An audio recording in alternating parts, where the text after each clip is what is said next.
السلام علیکم، دس از شریعہ ریاض اور ہم سٹارٹ کرنے والے ہیں روڈ ٹو مکہ کا سیکنڈ چیپٹر جس کا نام ہے بگننگ آف دا روڈ، راستے کی شروعات۔ تو چلیے سٹارٹ کرتے ہیں۔ تو اس چیپٹر کی شروعات میں اسد اور اس کا کمپینین زید جو ہیں وہ ایک اسمال اویسس کے پاس رکتے ہیں اور وہاں رات گزارنے کا فیصلہ کرتے ہیں۔ تو اسد جو ہے وہ ایک پاس کے کنویں سے پانی لینے جاتا ہے اور وہاں پہ اس کی ملاقات کچھ عورتوں سے ہوتی ہے۔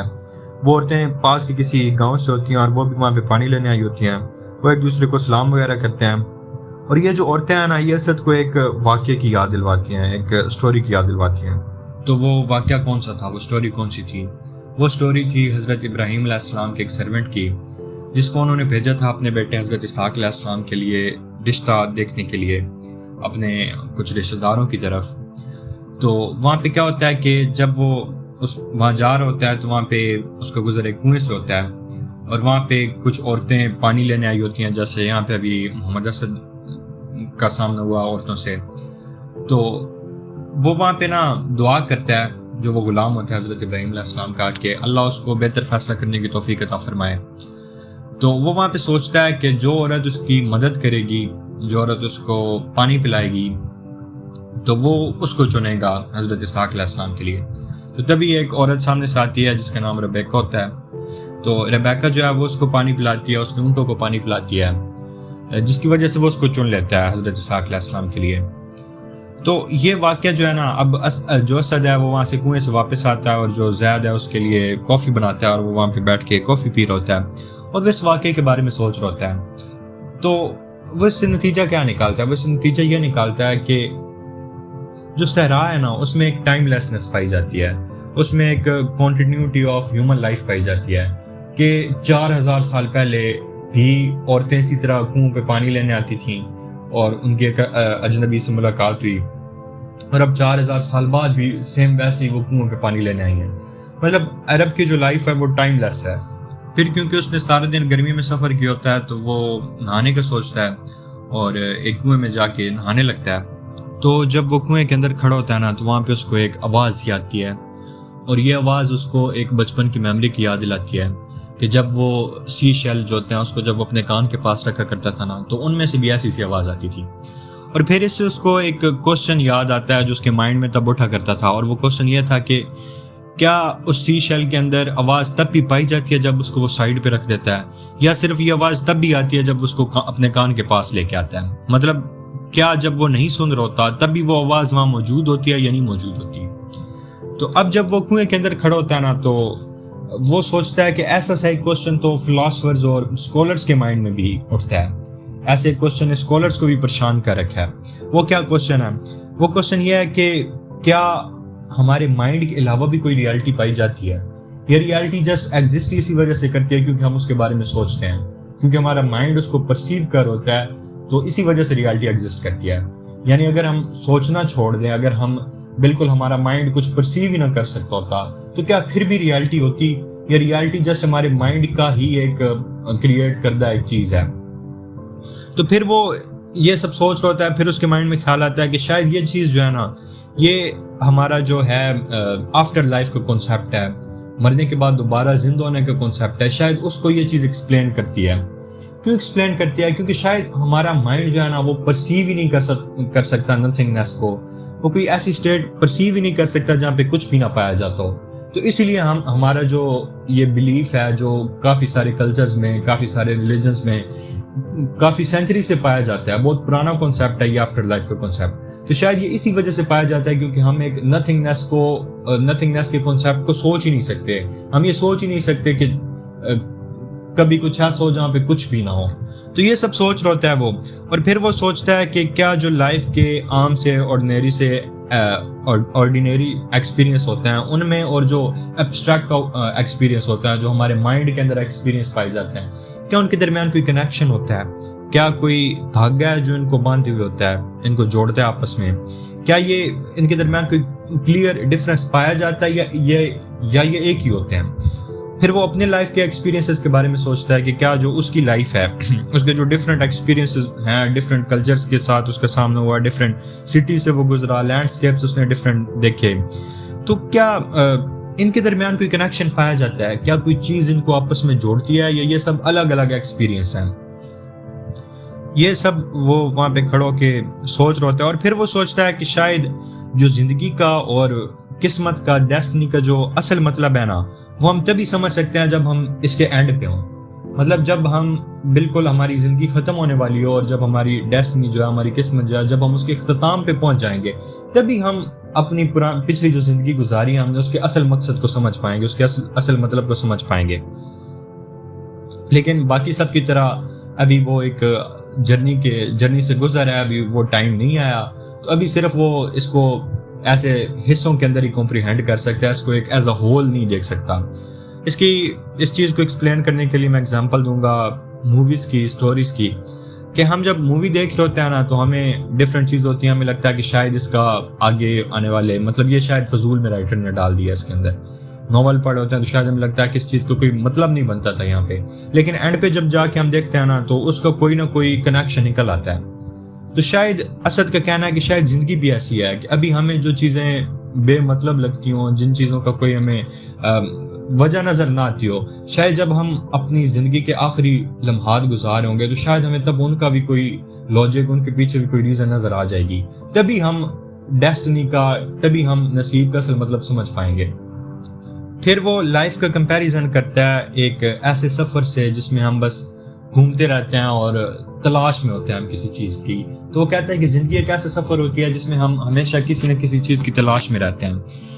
پھر وہ اسی چیز سے وہ ایک اس کے مائنڈ میں ایک سوال اٹھتا ہے کہ کیوں، جب اس نے اب ایک ریلیجن اسلام قبول کر لیا ہے، اور وہ اب ایک کمیونٹی کے ساتھ بلونگ کرتا ہے، اس کو ایک فیلنگ آتی ہے کہ وہ اس کمیونٹی کے ساتھ بلونگ کرتا ہے، تو ابھی بھی اس کو کیوں لگتا ہے کہ اس کو اپنی جرنی کنٹینیو کرنی چاہیے؟ ابھی بھی اس کے اندر مکہ کی جو یہ سفر ہے، اس کی پیاس کیوں پائی جاتی ہے؟ وہ بتاتا ہے کہ وہ بھی ریسنٹلی ایک فادر بنا ہے، اس کی جو وائف ہے، اب یہ وائف ایل ثانی ہے، یہ کوئی اور وائف ہوتی ہے، اس نے بھی ایک سے زیادہ شادیاں کی تھیں. تو یہ جو اس کی مطلب ابھی وہ والد بنا ہے، تو وہ چاہتا ہے کہ جو اس کا بیٹا ہے نا، اس کو اس کے جو ہیں عرب کی لینڈ ہے، جو اس کی وائف کیریڈ ہے، یہ جو اس کی وائف ہوتی ہے، یہ عربین وائف ہوتی ہے، ایلسا کی طرح یورپ سے بلانگ نہیں کرتی ہوتی، کہ اس کا بیٹا اس کے اس لائف کو سمجھے، اس کے روٹس اس لائف میں پائے جائیں، اس لینڈ میں پائے جائیں. اور پھر وہ اپنی جو انریسٹ اور کنفیوژن ہے، اس کے بارے میں غور و فکر کرتا ہے، اور اس کو ایک چیز یاد آتی ہے، اس کو یہ یاد آتا ہے کہ جو یہ ہماری وانڈرنگز ہوتی ہیں نا، جو ہم ادھر ادھر گھوم رہے ہوتے ہیں، یہ پانی کی طرح ہوتا ہے. جس طرح پانی ادھر ادھر گھومنے سے کلیئر اور زیادہ بہتا ہے، تو اسی طرح شاید ہم بھی ادھر ادھر گھومنے سے ہمیں بھی ایک کلیئرٹی آتی ہے، اور ہم بھی لائف کو زیادہ کلیئر طریقے سے سمجھ پاتے ہیں. یہ جو ہے پرشین لیٹر والا چیپٹر، اس میں وہاں پہ جب ہم جائیں گے تو یہ ایک ایرانی بندہ ہوتا ہے، اس نے سے یہ بات کی ہوتی ہے. اچھا، اب پھر اس کے بعد وہ یہ کہتا ہے کہ اس نے ایک جو دنیا ہے اس کا ایکسچینج کر دیا دوسری دنیا کے لیے. کیسے؟ جو اوپر دا اسٹوری آف اسٹوری کے اندر اس نے بات کی تھی، تو وہی بات یہاں پہ بھی کہ اس نے یورپین دنیا کو چھوڑ کے اس نے عربین دنیا جو ہے اس کو اپنا لیا ہے. اور پھر اس کو لگتا ہے کہ اس کا جو روڈ تھا نا، وہ اتنا مشکل نہیں تھا، وہ سمپل تھا اور اسٹریٹ تھا، سیدھا راستہ تھا، کہ اس کو اس راستے کے اندر بہت زیادہ دشواریاں پیش نہیں آئیں. اور پھر یہ اپنی جرنی جو ہے اس کو کمپیئر کرتا ہے حضرت ابراہیم کی جرنی کے ساتھ. حضرت ابراہیم بھی اسی طرح در بدر بھٹکتے پھرے تھے، ان کا قبیلہ جو تھا وہ ڈسپلیس ہو گیا تھا. مطلب اس ٹائم پہ قبیلے جو تھے نا، ان کو وہ بہتر لینڈ کی تلاش میں ایک جگہ سے دوسری جگہ ٹریول کیا کرتے تھے. تو یہ اپنے جرنی جو ہے نا، اس کو بھی کمپیئر کرتا ہے حضرت ابراہیم کی جرنی کے ساتھ. یہ بھی بہتر کی تلاش میں ایک جگہ سے دوسری جگہ ایسے ہی ٹریول کرتا رہا، گھومتا پھرتا رہا. اس کے بعد وہ اپنی جو ہے ارلی چائلڈہڈ کے بارے میں بتاتا ہے. تو وہ بتاتا ہے کہ جو اس کی چائلڈہڈ تھی وہ ایک پولینڈ کے ایک پولش سٹی کے اندر بڑی ہیپی چائلڈہڈ تھی اس کی. اور وہ بتاتا ہے کہ جب بھی اس کی فیملی کہیں ٹریول کرتی تھی تو اس کو بہت زیادہ ایکسائٹمنٹ فیل ہوتی تھی. شاید یہی وجہ تھی، اس کے بچپن سے ہی اس کے اندر یہ چیز پائی جاتی تھی. اسی وجہ سے وہ ایک ٹریولر بنا اور اس نے دنیا کے مختلف شہروں کو دیکھا، مختلف شہر گھومے، مختلف علاقوں میں گیا بعد میں بھی. تو وہ جو اس کے اندر ایک نا اڈاپٹیبلٹی تھی نا، کہ وہ جہاں بھی جاتا تھا وہ وہاں پہ ایزیلی ایڈجسٹ ہو جاتا تھا. اس کو وہ ایٹریبیوٹ کرتا ہے، اس کا کریڈٹ دیتا ہے وہ اپنی ماں کی کامنس کو، کہ اس کی ماں کے اندر یہ چیز تھی کہ وہ کام رہتی تھی.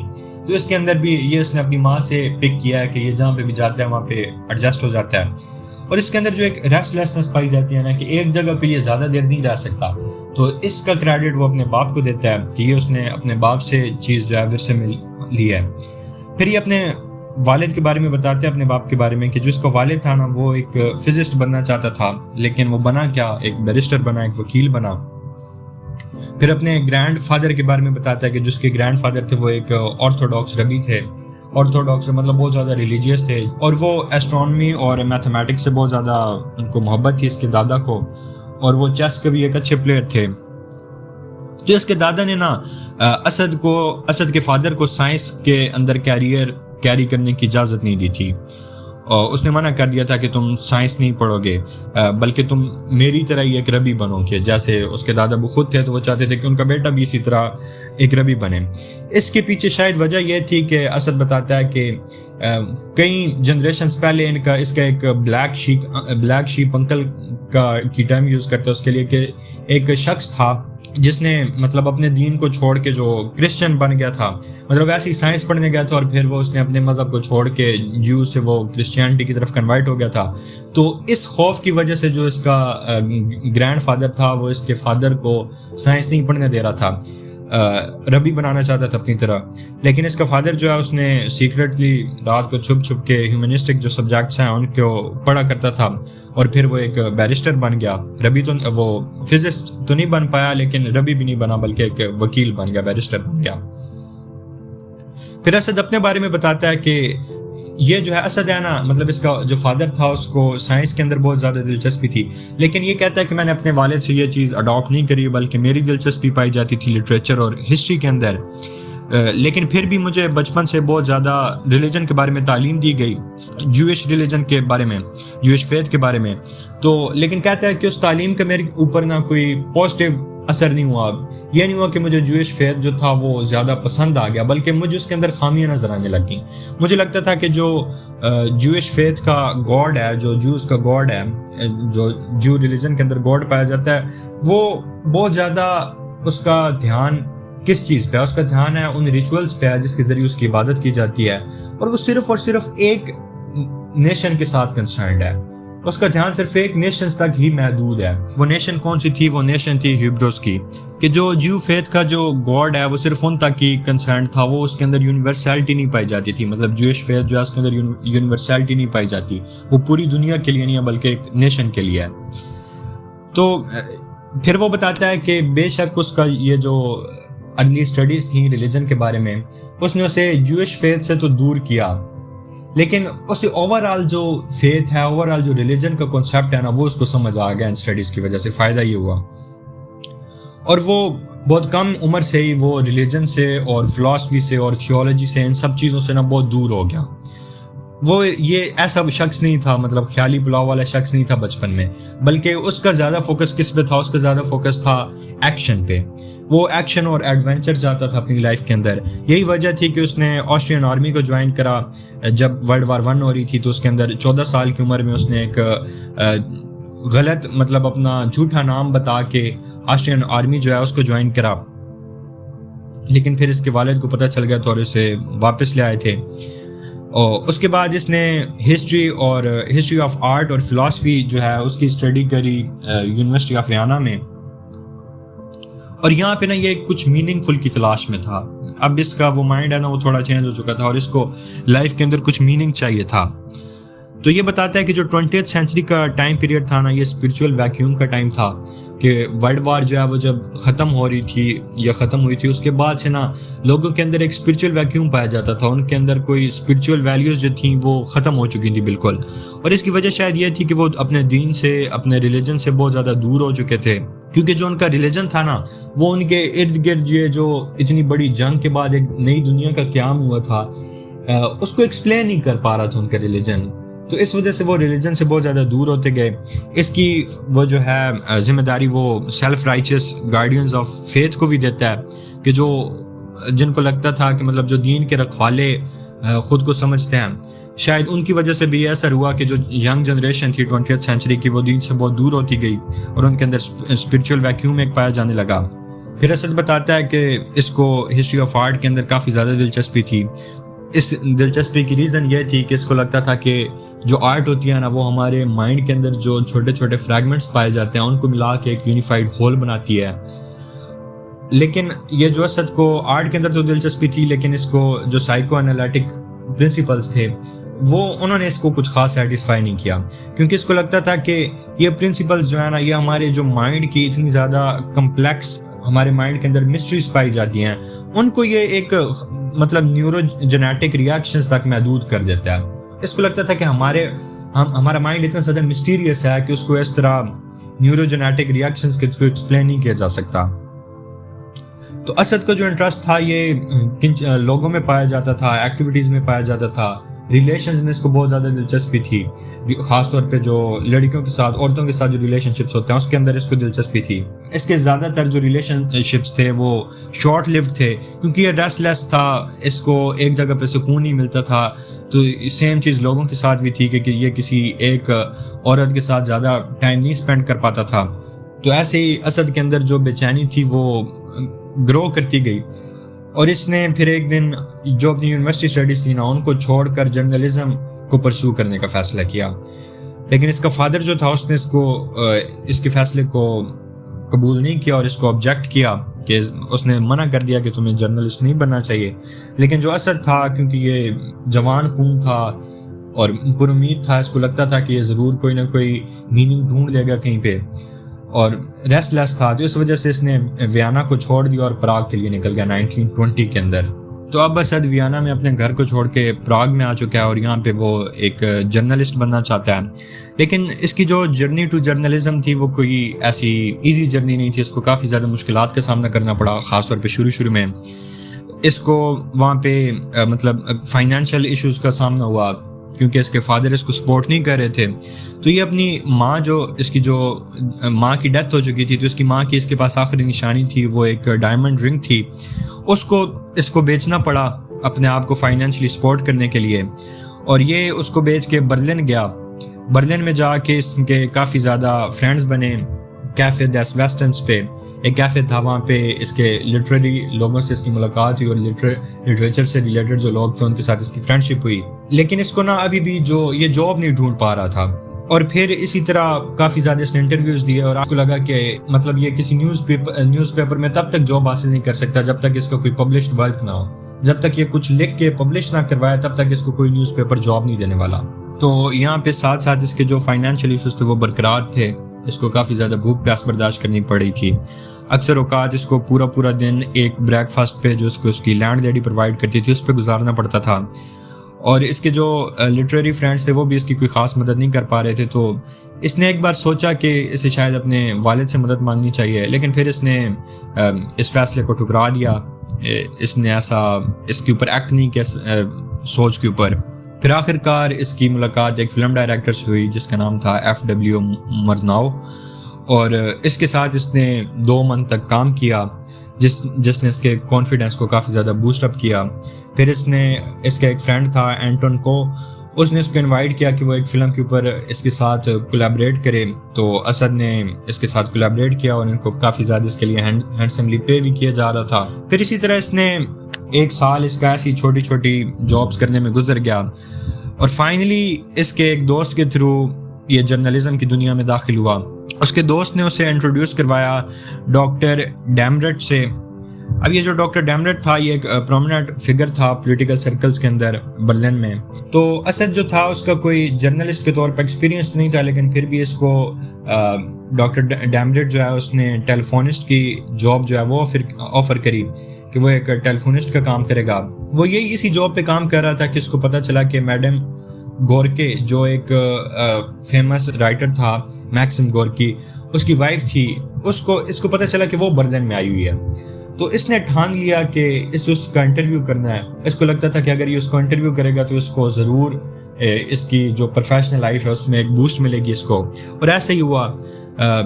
پہلے تو اس عورت نے میڈم گورکے نے اس کے ہوٹل پہ گیا اور وہاں پہ اس نے اس کو آفر کی اس کے ساتھ چائے پینے کی. پہلے تو اس نے انکار کر دیا لیکن پھر اس نے اس کو انٹرویو دیا اور یہ پورے 1 گھنٹے تک اسے جو تب قحط سالی چل رہی اس کے بارے میں انٹرویو کرتا رہا. پھر یہ انٹرویو جو اس نے انٹرویو لکھا تھا وہ اس کو لے کے آیا اور اس کو ڈفرینٹ نیوز پیپرز میں بھیج دیا، اور یہ نیکسٹ ڈے جو اگلا دن تھا اس پہ یہ فرنٹ پیج کے اوپر اس کا انٹرویو چھپا، جس کی وجہ سے اسد کو پروموٹ کر دیا گیا ایک رپورٹر کی جاب پہ. مطلب یہ ایک ٹیلیفونسٹ سے ایک رپورٹر بن گیا اس انٹرویو کے بعد، اور اس طرح سے فائنلی وہ ایک جرنلسٹ بن گیا. یہ اس کی جرنی تھی جرنلزم کی طرف. تو یہ جو چیپٹر ہے نا، اس کا ایک بڑا چنک جو ہے یہ پاسٹ میموریز کے بارے میں ہے. پریزنٹ میں اس میں کوئی خاص موومنٹ نہیں ہوئی. مطلب اسد جو تھا، اسد اور زید جو ہیں یہ بھی وہیں پہ رکے ہوئے ہیں جہاں پہ یہ چیپٹر کے سٹارٹ میں تھے، اینڈ پہ بھی وہیں پہ ہیں. تو اسد بتاتا ہے کہ وہ یہ ساری سوچوں سے تب نکلتا ہے جب زید آتا ہے اور اس کے لیے کھانا بناتا ہے. یہ بیٹھ کے کھانا کھاتے ہیں اور یہ دونوں جو ہے نا اپنی اپنی سوچوں کے اندر کھوئے ہوئے ہیں. تو جو اسد ہے نا وہ اپنے پاسٹ کے بارے میں سوچ رہا ہے، اور وہ اس کے دل میں ایک خواہش اٹھتی ہے کہ کاش کوئی ہوتا جسے وہ یہ سب کچھ بتا پاتا. پھر وہ کہتا ہے کہ زید تو ہے وہاں پہ، لیکن اور زید جو ہے وہ ایک اچھا اور ایک وفادار آدمی ہے، لیکن اس کو ایک ڈفرینٹ قسم کا لسنر چاہیے. ایک ایسا لسنر چاہیے جو اس کے پاسٹ کا حصہ بھی نہ ہو اور پریزنٹ میں ابھی اس کے آس پاس بھی نہ ہو. مطلب اس کو ایک نیا شخص جسے یہ اپنی زندگی کے جو سارے واقعات ہیں ان کے بارے میں بتا سکے. تو کائنڈ آف وہ ابھی ہم ہیں، مطلب ہم میں سے تب اسد کے پاسٹ کا حصہ بھی نہیں تھے اور اس کے پریزنٹ میں بھی موجود نہیں تھے، لیکن اسد ہمیں یہ ساری سٹوری جو ہے وہ بتا رہا ہے. تو یہی سب سوچ رہا ہوتا ہے اسد، اور یہ کہتا ہے کہ جو زید ہے نا وہ اس کا پریزنٹ ہے، ابھی وہ پریزنٹ مومنٹ کے اندر اس کے ساتھ موجود ہے اور وہ اس کا پریزنٹ ہے.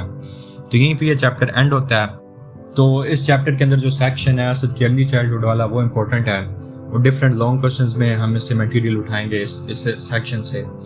اور اس سیکشن میں سے پاسٹ پیپرز کے اندر 2 شارٹ کوسچن آئے ہوئے ہیں، ایک ہے وشفل تھنکنگ والا اور دوسرا ایموشنل سیکیورٹی. تو ایموشنل سیکیورٹی جو ٹرم ہے اس کو اسد نے اس چیپٹر میں اس کانٹیکسٹ میں یوز کرا ہے کہ ایسی سیکیورٹی یا سیفٹی جو ہم اس وجہ سے فیل کرتے ہیں کہ ہم کسی کمیونٹی کے ساتھ بلانگ کرتے ہیں یا ہم کسی کے ساتھ کنیکٹڈ ہیں. تو اسد نے یہ ایموشنل سیکیورٹی جو عرب پیپل ہے نا ان کے اندر فیل کی تھی، جبکہ یہ ویسٹرن جو ہے ان کے اندر نہیں پائی جاتی تھی. تو اسد کا ماننا تھا کہ جو عرب کے لوگ ہیں وہ جو ان کا فیتھ ہے، جو ان کا ریلیجن ہے، جو قرآن ہے، جو ان کا دین ہے، اسلام ہے، اس کی وجہ سے وہ یہ ایموشنل سیکیورٹی فیل کرتے ہیں.